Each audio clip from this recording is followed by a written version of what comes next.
नमः राष्ट्रभाषाएं मार्गदर्शन academy YouTube channel पर मैं अनिल मिश्र आप लोगों का बहुत बहुत स्वागत करता हूं। हमारे हाई स्कूल के बच्चे बहुत दिनों से डिमांड कर रहे थे कि सर आपने मॉडल पेपर नहीं बताया है, कैसे पेपर पूछा जाएगा। तो चूँकि आपके सिलेबस में 30% की कटौती की गई, उसकी जानकारी आपको उपलब्ध करा दी गई है वीडियो के माध्यम से। और अब हम पेपर मॉडल लेकर के आए हुए हैं। आपको सबसे पहले हाई स्कूल के पेपर मॉडल की जानकारी दी जाएगी, पेपर किस प्रकार से बनते हैं। उसके उपरांत इंटरमीडिएट की दी जाएगी। तो सबसे पहले आज हम हाई स्कूल की श्रृंखला में हिंदी विषय का मॉडल पेपर लेकर के उपस्थित हुए हैं और आपको उपलब्ध करा रहे हैं आज हिंदी विषय का मॉडल पेपर। 2019 का ये पेपर है। किस प्रकार से ये पेपर आता है आपका, वह हम देखेंगे। अभी हम आपको पेपर दे रहे हैं और आगे चल कर के हम आपको इसका पूरा सॉल्व भी उपलब्ध कराएंगे। सबसे पहले हमारे इस YouTube चैनल पर अगर आप अभी आए हुए हैं तो कृपया इसे लाइक करें, सब्सक्राइब करें, शेयर करें और घंटी अवश्य बजा दें, जिससे आपको हमारे नोटिफिकेशन समय पर उपलब्ध होते रहें। सबसे पहले देखें, जो आपको हिंदी विषय का पेपर आएगा वह किस प्रकार से आएगा। चलो देखिए, जब आपको पेपर मिलेगा तो ध्यान दीजिएगा कि पेपर मिलने के पश्चात आपको सबसे पहले मुद्रित पृष्ठों की संख्या देख लेनी है। कितनी है? इसमें 12 है। और फिर उसके बाद अपना रोल नंबर लिख देना है, नाम के आगे नाम लिख देना है, क्योंकि जो परीक्षक होता है, जो आपकी क्लास में जो आपका निरीक्षक पढ़ता है, वो उसको चेक करता है।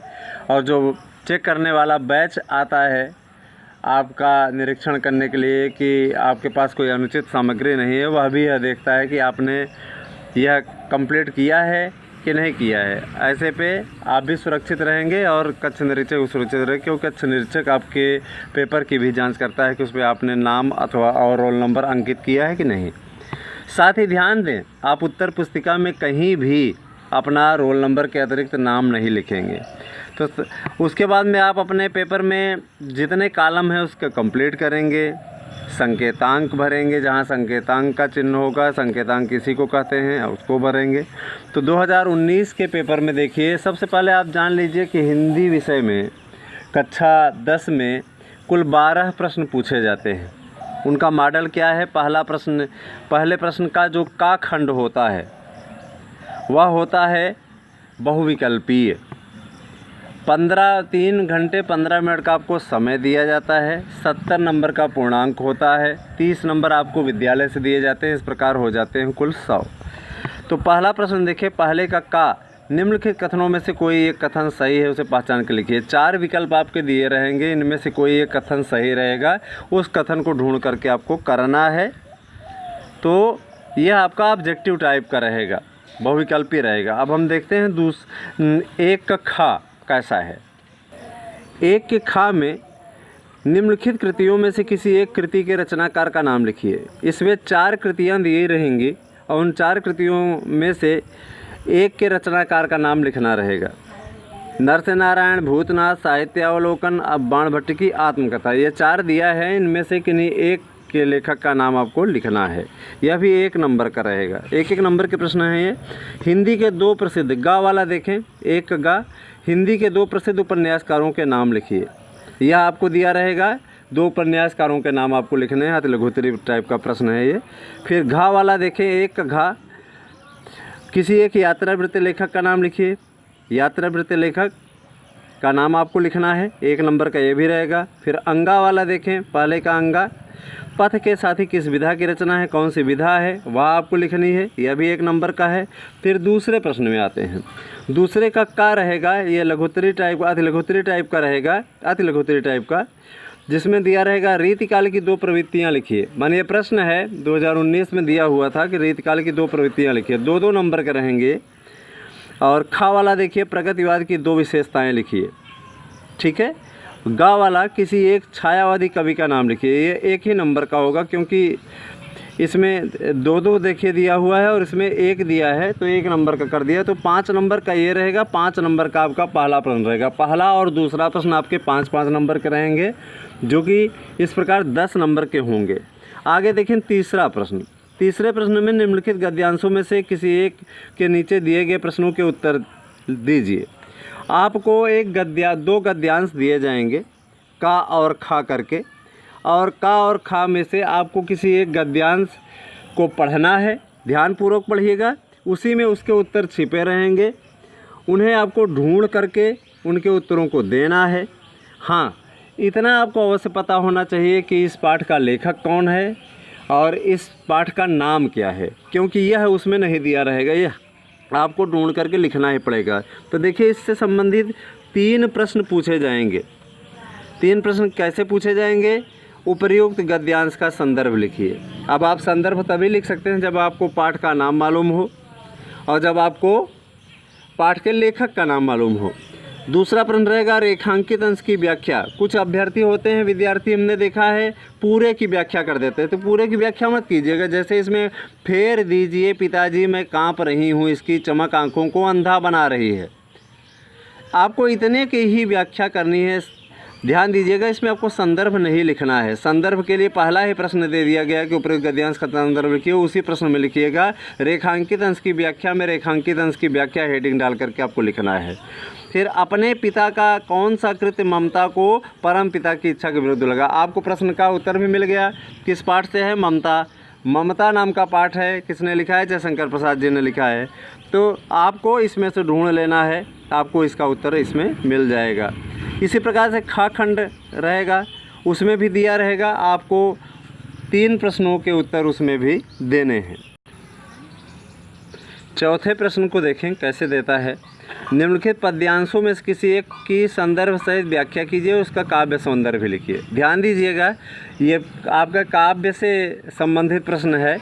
आपको 2 पद्यांश दिया रहेगा और उसमें से किसी एक की संदर्भ से व्याख्या करनी है, साथ ही उसका काव्य सौंदर्य भी आपको लिखना है।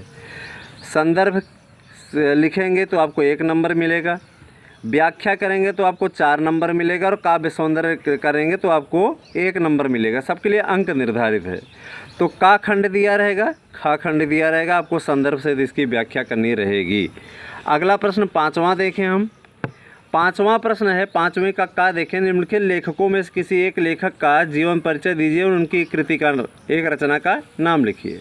ध्यान दीजिएगा, लेखक का नाम दिया रहेगा, 3 लेखकों का नाम दिया रहेगा। देखिए दिया हुआ है आचार्य रामचंद्र शुक्ल, डॉक्टर राजेंद्र प्रसाद, रामधारी सिंह दिनकर। इनमें से किसी एक लेखक का जीवन परिचय मात्र आपको देना है और उनकी एक रचना का नाम लिखना है। जीवन परिचय में जीवन परिचय देते हुए आपको थोड़ा सा उनका साहित्यिक योगदान के विषय में भी बता देना चाहिए।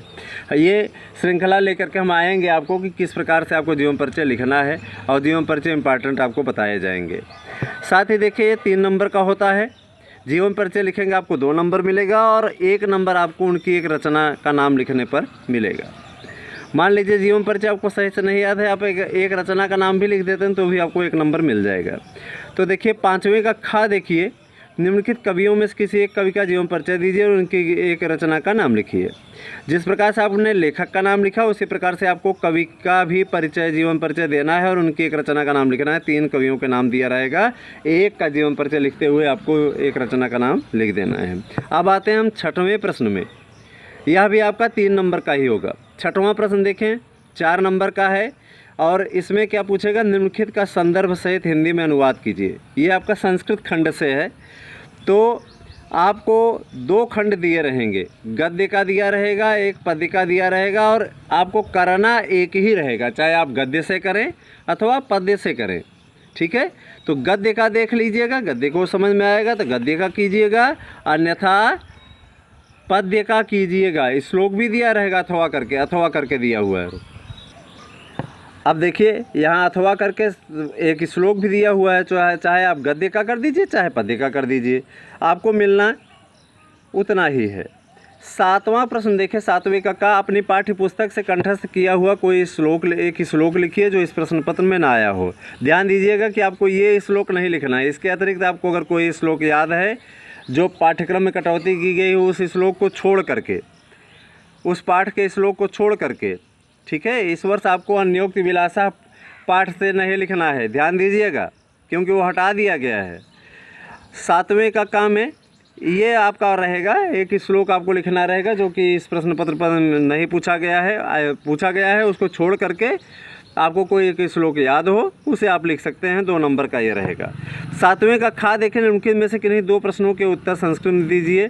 4 प्रश्न दिए रहेंगे, उनमें से किन्हीं 2 प्रश्नों के उत्तर आपको देना है और शॉर्टकट में रहेगा, संक्षिप्त उत्तर रहेगा। आपको 2 नंबर का ये रहेगा, एक नंबर का 2 प्रश्न। इसके अलावा 8वें में आ जाएं, काव्य सौंदर्य के तत्व हैं। का में आपको 2 रसों का नाम दिया रहेगा, किसी एक रस का उदाहरण और परिभाषा लिखना है। खा वाले में आपको 2 अलंकार दिया रहेगा, उनमें से किसी एक की परिभाषा और उदाहरण लिखना है। गा वाला दिया रहेगा, कोई 2 छंद दिए रहेंगे जो आपके निर्धारित पाठ्यक्रम में रखे गए हैं, उनकी परिभाषा और उदाहरण लिखना है। अब हम आते हैं 9वें प्रश्न की ओर।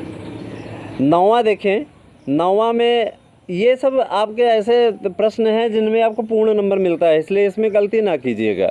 इनके वीडियो हम आपको उपलब्ध कराएंगे। 9वां का पूछता है, निम्नलिखित उपसर्गों में से किन्हीं 3 के मेल से एक शब्द बनाइए।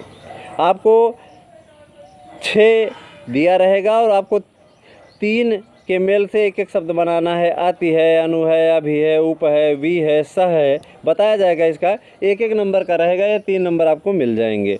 फिर खा वाला, 9वें के खा में निम्नलिखित में किन्हीं 2 प्रत्ययों का प्रयोग करके एक शब्द बनाएं। 4 प्रत्यय दिया रहेगा, एक शब्दों का प्रयोग, 2 प्रत्ययों का प्रयोग करके एक शब्दों का प्रयोग, एक शब्द बनाने हैं। ये भी आपका 2 नंबर का रहेगा। गा वाला देखिए, 9वें का गा, निम्नलिखित में किन्हीं 2 समास विग्रह, 2 के समास विग्रह कीजिए और समास का नाम लिखिए। ये भी 2 नंबर का रहेगा। आपको 2 के समास विग्रह करना है और समास का नाम बताना है। 9वें का घा देखें, निम्नलिखित में किन्हीं 2 शब्दों के तत्सम रूप लिखिए। आपको तत्सम रूप लिखना है, इसका शुद्ध रूप लिखना है, तो आपको ये भी 2 नंबर का रहेगा। 2 शब्दों को आपको लिखना रहेगा, 4 शब्द दिए रहेंगे। फिर देखिए अंगा वाला, 9वां का अंगा, ये निम्नलिखित में किन्हीं 2 शब्दों के 2 पर्यायवाची लिखिए। पर्यायवाची आपका 4 दिया रहेगा, उनमें से किन्हीं 2 शब्दों के 2 पर्यायवाची शब्द लिखने हैं, भी आपके 2 नंबर के रहेंगे। 10वें प्रश्न की ओर बढ़ते हैं। 10वें का देखें, निम्नलिखित में से किन्हीं 2 के संधि विच्छेद कीजिए और संधि का नाम लिखिए। तो इसमें संधि का नाम आपको लिखना है। संधि करते हुए 4 विकल्प आपके दिए रहेंगे, चारों में से आपको किन्हीं 2 के संधि करना है, क्योंकि संधि विच्छेद ऑलरेडी किया हुआ है। संधि करना है और संधि का नाम लिख देना है। 2 नंबर का आपका रहेगा। अब हम आते हैं 10 के खा की ओर। 10 के खा में देखें बच्चों, निम्नलिखित शब्दों के रूप पंचमी विभक्ति एकवचन में लिखिए। रूप आपको दिया रहेगा, 2 रूप दिए रहेंगे और दोनों के ही रूप 4 रूप दिए रहेंगे। आपको 2 के रूप इसमें से आपको लिखने रहेंगे, 2 नंबर के रहेंगे। जैसा निर्देश दिया रहे, पंचमी विभक्ति एकवचन में दिया है तो पंचमी विभक्ति एकवचन में इन दोनों के रूप आपको लिखने हैं। फिर गा वाला देखें, 10 का गा, निम्नलिखित में किसी एक की धातु लकार पुरुष व वचन का उल्लेख कीजिए। ये भी आपका 2 नंबर का रहेगा। आपको धातु बताना है, कौन सी धातु है, कौन सा लकार है, कौन सा पुरुष है और वचन है। सिर्फ इतने का उल्लेख करना है, किसी एक का 3 में से, और आपको 2 नंबर मिल जाएंगे। फिर घा की ओर आते हैं। निम्नलिखित में से किन्हीं 2 वाक्यों का संस्कृत में अनुवाद कीजिए। आपको 4 दिए रहेंगे और आपको 2 अनुवाद आपको करने हैं, 2 नंबर के आपके हो जाएंगे। 11वां प्रश्न आपका रहेगा, निम्नलिखित विषयों में से किसी एक विषय पर निबंध लिखिए। 4 विषय आपके दिए रहेंगे, उनमें से किसी एक विषय पर आपको निबंध लिखना है अपने शब्दों में। 6 नंबर का ये होगा। 12वां प्रश्न आपका अपने पठित खंडकाव्य के आधार पर निम्नलिखित प्रश्नों में से किसी एक प्रश्न का उत्तर दीजिए। 3 नंबर का रहेगा। आपको जो खंडकाव्य पढ़ाया जा रहा है, आपके ज़िले में जो खंडकाव्य चलता है, ठीक है, जैसे प्रयागराज ज़िले में अगर पूजा खंडकाव्य चलता है तो 2 खंडकाव्य के 2 प्रश्न दिए हुए हैं। आपको किसी एक प्रश्न को करना है, दोनों प्रश्न आपको नहीं करना है। और 2020-21 की परीक्षा में आपको आधा खंडकाव्य पढ़ना है। 4 सर्ग है अगर पूजा में, तो आपको 2 ही अगर पूजा के सर्ग पढ़ना है। तो स्टूडेंट, यह पेपर मॉडल था आपका हिंदी विषय का। अगला पेपर मॉडल हम आपका सामाजिक विज्ञान विषय का लेकर के आएंगे, और उसके बाद आपके सभी विषयों के हम मॉडल पेपर लेके उपस्थित होंगे। मुझे पूर्ण विश्वास है कि यह वीडियो आपको पसंद आया होगा, तो इसे लाइक करें, सब्सक्राइब करें, शेयर करें और घंटी ज़रूर बजा दें, जिससे आपको हमारे नोटिफिकेशन तत्काल उपलब्ध हो सके। इन्हीं शब्दों के साथ अगले वीडियो के साथ मैं पुनः उपस्थित होऊंगा। तब तक के लिए धन्यवाद।